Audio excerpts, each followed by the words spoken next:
और तो इस तरह की व्यवस्थाएं उन्होंने बता के FIR उन पर लॉन्च कर दी गई। तो मैंने उनको बताया कि आप FIR लॉन्च करवाइए। सबसे पहला जो काम है इस मूवमेंट को, इस आंदोलन को चलाने के लिए सबसे पहला काम है कि आपको FIR दर्ज करवानी पड़ेगी। तो उन लोगों ने विचार सुने और उन्होंने कहा कि ठीक है, इस पर FIR के लिए हम काम करेंगे। दूसरी बात मैंने रखी कि इस मामले में यह आंदोलन बड़ा है और ये घटना बहुत बड़ी है। एक समाज के पीछे हम इस आंदोलन या इस घटना को, इस परिवार को, इस भाई को हम न्याय नहीं दिला सकते, क्योंकि बहुत बड़ी सरकारों के खिलाफ सरकारों ने षड्यंत्र रच कर इस काम को अंजाम दिया। तो मैंने कहा कि हर जाति बिरादरी के लोगों को अपने को साथ में रखकर एक ऐसी संघर्ष समिति बननी चाहिए जिस संघर्ष समिति में हर जाति बिरादरी के लोगों को उसमें इंक्लूड करें और इस लड़ाई को जो हम सपना लेकर चल रहे हैं कि CBI जांच होनी चाहिए इसमें, उसके लिए हम एक कदम आगे बढ़े। तो लोगों ने कहा कि हम संघर्ष समिति बनाएंगे, आपकी बात पे विचार करेंगे। ये बात भी उन्होंने कर ली। उसके बाद बाकी और तरह की कई तरह की बातें हुई, सारी बातें हुई, तमाम लोगों ने विचार भी रखे। फिर 4 बजे तक उन्होंने ड्राफ्टिंग का जिम्मेदारी दी एक वकील बंधुओं को कि भाई आप ड्राफ्टिंग तैयार कर लो, फिर इसके बाद हम कलेक्टर साहब से, SP साहब से मिलकर परिवाद देंगे कि इस मामले की आप FIR दर्ज करें।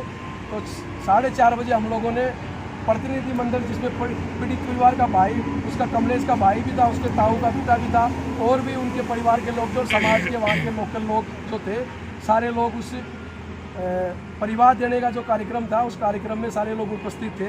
हमने SP बाड़मेर को जो आनंद शर्मा था उसको हमने परिवार दिया कि आप इस मामले में तुरंत FIR दर्ज करें। हम आपको 12 घंटे का अल्टीमेटम देते हैं कि 12 घंटे में आप FIR दर्ज नहीं करोगे तो हम कोई दूसरा रास्ता अख्तियार करेंगे, ये कहा। उसके बाद कलेक्टर साहब से हमारी मीटिंग हुई तो उनसे भी हमने यही बात रखी कि आप FIR दर्ज की थी, इतनी बड़ी घटना हो गई, आपने FIR तक दर्ज नहीं की अभी तक।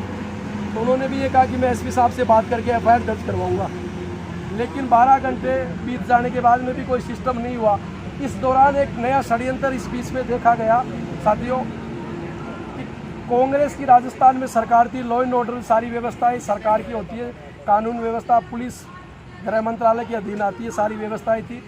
और उसी दौरान वीडियो भी वायरल हो गया था, 26 तारीख को वीडियो भी वायरल हो गया था। और वीडियो वायरल होने के बाद आप तमाम लोगों ने देखा कि घटना सारी कैद हो गई थी, कैमरे की वास्तविक स्थिति क्या है। तो हमने जिस संघर्ष समिति की कल्पना की थी कि जिसमें हर जाति बिरादरी के लोग इसमें शामिल हों, उस सपने को भी जो तमाम समाज के लोगों का सपना था कि अच्छे लोगों को इस संघर्ष समिति में लिया जाए, तमाम जाति बिरादरी के लोगों को लेकर इस लड़ाई को हम आगे की ओर लेकर जाए। लेकिन वीडियो जैसे जारी होता है तो राजस्थान पुलिस भी कटघरे में खड़ी हो गई और राजस्थान सरकार भी कटघरे में खड़ी हो गई, क्योंकि पुलिस तो सरकार के अधीन काम करती है। उसके बाद सरकार के नुमाइंदों के द्वारा एक प्रोपोगंडा तैयार किया जाता है। संघर्ष समिति, जिस संघर्ष समिति की समाज कल्पना कर रहा था, उस संघर्ष समिति को साइड में रखकर एक अलग तरीके की संघर्ष समिति का फॉर्मूला तय किया गया, जिसमें ज़्यादातर लोग जो थे 99% जो लोग थे कांग्रेसी लोग थे। उसमें 99% कांग्रेसी लोग थे और जिसमें भी ऐसे लोग थे जो कांग्रेस के वहाँ के सिटिंग मिनिस्टर था, उस सिटिंग मिनिस्टर के टुकड़ों पे पलने वाले लोग थे। उन लोगों ने इस संघर्ष समिति को निर्माण कर दिया, उन्होंने संघर्ष समिति का गठन कर दिया, जिसमें किसी व्यक्ति को नहीं लिया गया। तो संघर्ष वास्तव में संघर्ष करे थे उनको भेज दिया, कोई बात नहीं। हमने कहा कि हम आपके साथ में रहेंगे, कोई दिक्कत वाली बात नहीं। उस पहली मीटिंग में मैंने कहा था कि हम आपके पीछे रह के काम करेंगे, संघर्ष समिति का लीडरशिप आप तमाम लोगों को, लोकल लोगों को करनी है। ये बात मैंने पहले कही थी। उन्होंने संघर्ष समिति बना ली। बनाने के बाद संघर्ष समिति का जो उद्देश्य था, मैं आपको खुली बात बता रहा हूँ कि आज तक आपने किसी से नहीं सुनी होगी।